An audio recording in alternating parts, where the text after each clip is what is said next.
સ્થાનિક સ્વરાજની ચૂંટણીને લઈને ભાવનગરમાં કોંગ્રેસ ઉમેદવારનું ડોર ટુ ડોર પ્રચાર। યુવાન છું, શિક્ષિત છું, સામાન્ય પરિવારમાંથી આવું છું।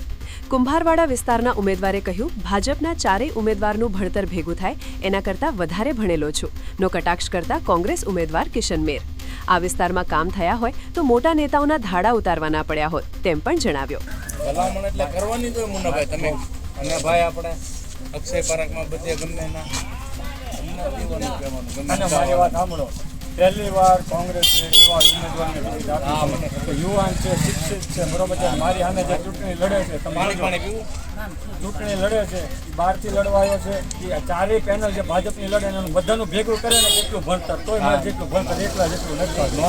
સમજો, નાનો માણસ છું, વ્હીલમાં ફરવા વાળો છું, ફક્ત પર ગાડી હાલું તો છું, એ ઇનોવા ગાડી લઈને થોડું ગાડીને હાલવા મળે, એટલે હું સામાન્ય વ્યક્તિ છું, સામાન્ય વ્યક્તિ ચૂંટણી લડું છું।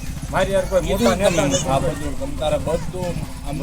મારી સામે ફોજ ઉતરી દીધી, જીતુ વાઘાણી, નીમુબેન બામણિયા, હીરાભાઈ સોલંકી બધા આવી ગયા છે। સમજો, એક સામાન્ય પરિવારના છોકરાને ચૂંટણી હરાવવા માટે આટલા બધા મોટા નેતા આવવું પડે તો એ લોકોએ કામ કર્યા હોય તો આવવું પડે, સાચી વાત છે ને? તો હવે તમે વિચારજો ને, કામ નથી કર્યા ત્યારે અમે લોકોનું મને જન સમર્થન મળે તો હું બધાને કહીશું, અને આજુબાજુ બધા બધાને કહેવાનું, સાચી વાત આવજો।